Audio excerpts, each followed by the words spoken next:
Halo, selamat datang kembali di video Indigenous Psychology. Di video ini kita mau bahas tentang tipe-tipe kontrol lingkungan kebudayaan. Nah, sebelum video yang sebelumnya kita bicara tentang bahwa budaya itu adalah salah satu variabel yang dikaji di dalam Indigenous Psychology. Nah, bagaimana tipe-tipe kontrol lingkungan kebudayaan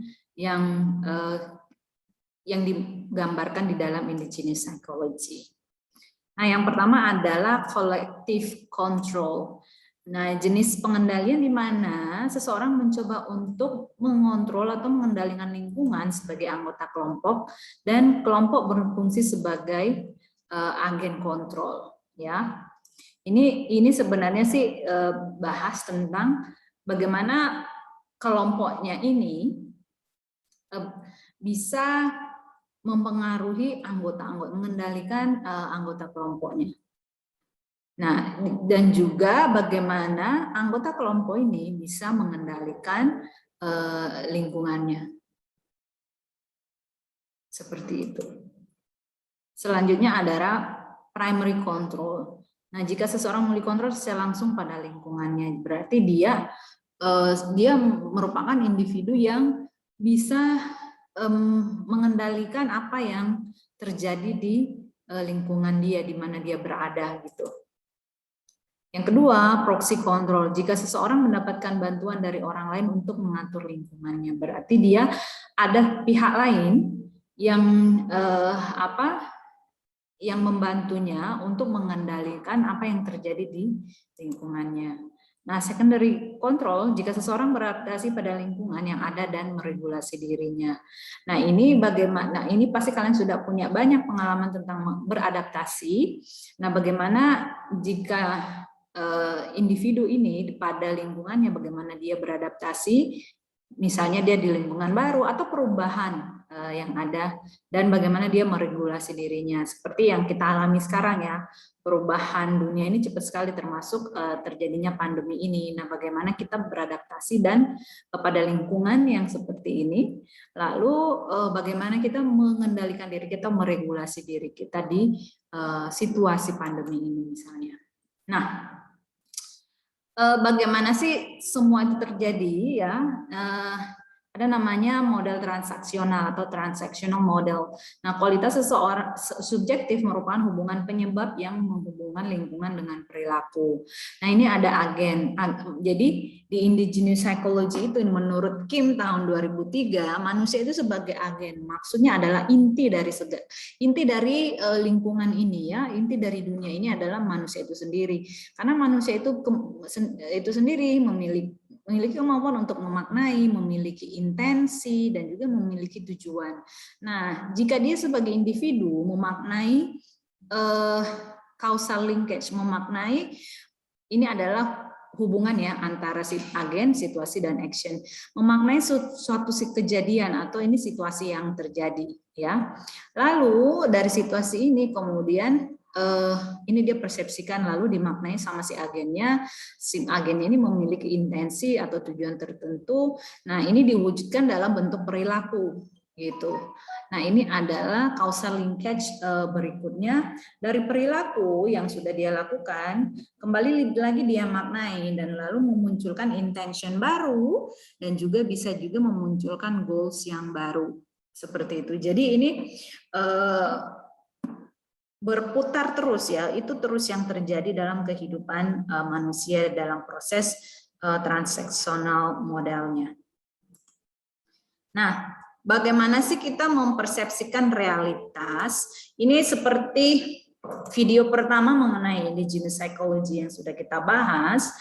Nah, tentang rasa pahit ya, misalnya. Nah, ini 5 sense kita. Di video sebelumnya kita bicara tentang fisiologi. Nah, bagaimana 5 indera kita, panca indera kita ini, lalu bagaimana kita mempersepsikan atau ini skema kognitifnya kita. Nah, skema kognitif itu kan berdasarkan dari pengalaman sebelumnya ya, informasi yang kita dapatkan.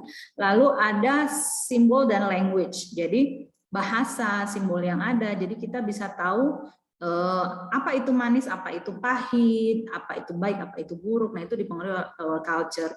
Nah, tentang realita. Misalnya seperti ini.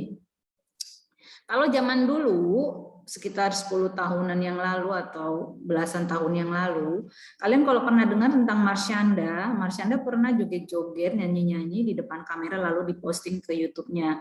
Nah, itu dia dianggap buruk ya, negatif gitu, dianggap abnormal gitu ya.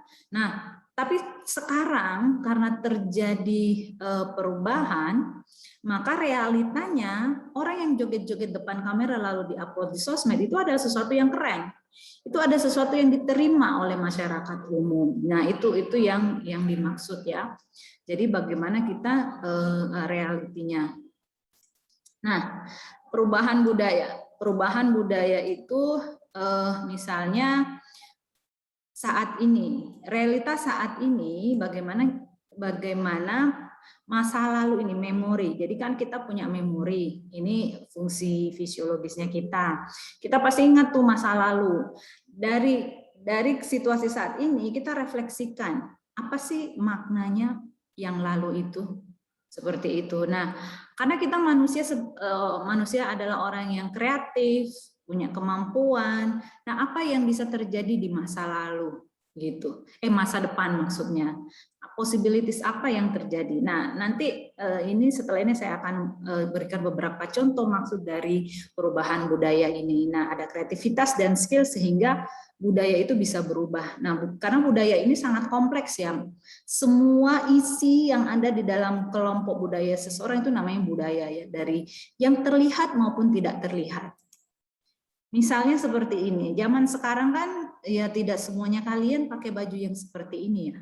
Baju-baju adat maksudnya.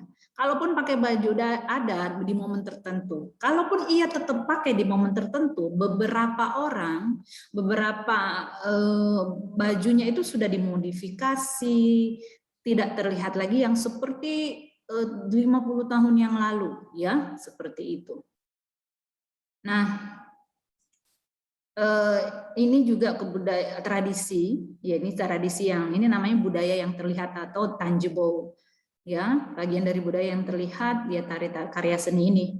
Ini juga masih bisa dilakukan tapi di momen-momen tertentu. Tapi ini bukan hal yang common lagi, bukan hal yang umum lagi di kita lihat di lingkungan kita ya, hanya di momen tertentu. Nah ini zaman dulu seperti ini. Pasti ada banyak orang yang punya berpakaian yang seperti ini di zaman dulu. Tapi sekarang apakah iya? Ya mungkin ada beberapa, tapi tidak common lagi.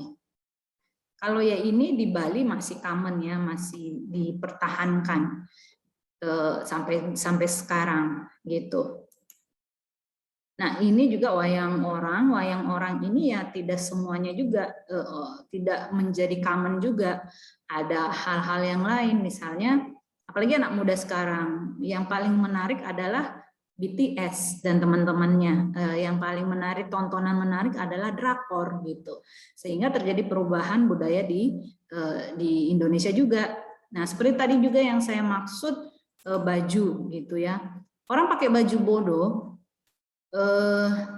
biasanya kan tidak dipakai dengan jilbab. Sekarang kan bagaimana caranya baju bodoh itu orang yang memutuskan untuk pakai jilbab tetap bisa pakai baju bodoh dengan jilbabnya gitu. Itu kan zaman 50 tahun yang lalu nggak seperti itu. Nah, itu namanya proses perubahan. Lalu ini masih eksis. Jadi masih ada pengrajin perahu pinisi di Bulukumba. Nah, ini rumah-rumah tradisional di Indonesia. Ini di NTB dan seterusnya. Nah, tapi apakah masih seperti itu? Nah, terjadi perubahan karena manusia itu punya kreativitas, skill, hasil refleksi masa lalu, dia merasa bahwa saat ini tuh tidak dibutuhkan lagi yang berbau tradisional. Kita butuh gedung-gedung tinggi, perkantoran yang tinggi. Kita butuh tempat tinggal yang jalanan yang baru gitu. Yang tinggi, highways gitu ya. Kita butuh tempat tinggal yang bersusun. Jadi tinggalnya di apartemen gitu. Nah, ini apartemen di Makassar. Tapi di sisi lain, ada yang beberapa ya, apartemen di Makassar kan nggak banyak ya, nggak sebanyak di Jakarta. Tapi di sisi lain bangunan-bangunan yang tidak modern juga masih ada. Ya sebagian kecil sekali ya masih terlihat tradisional, yang menuju modern masa lalu, dan ini kan modern kekinian ya apartemennya.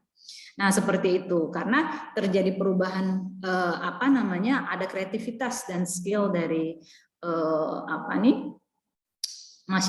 individu manusia, sehingga banyak perubahan-perubahan. Ini kan namanya bagian dari budaya yang tampak. Begitu juga budaya interaksi sosialnya kita.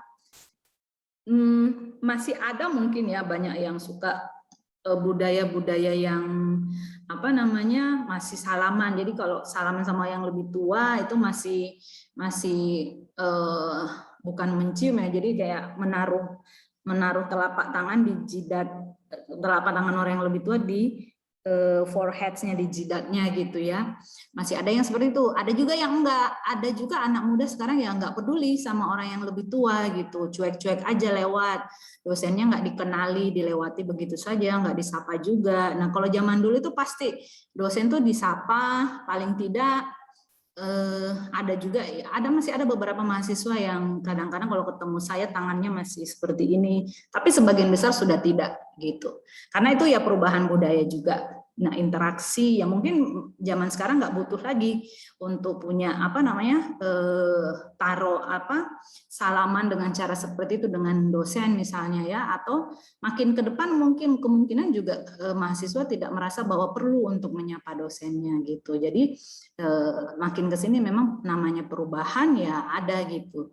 Nah, baik buruknya itu kan tergantung pemaknaan. Mungkin orang yang zaman dulu, hidupnya zaman dulu menganggap itu tidak baik, tapi orang yang zaman sekarang yang seumur kalian menganggap itu baik gitu. Tidak menyapa dosen itu baik bagi kalian misalnya.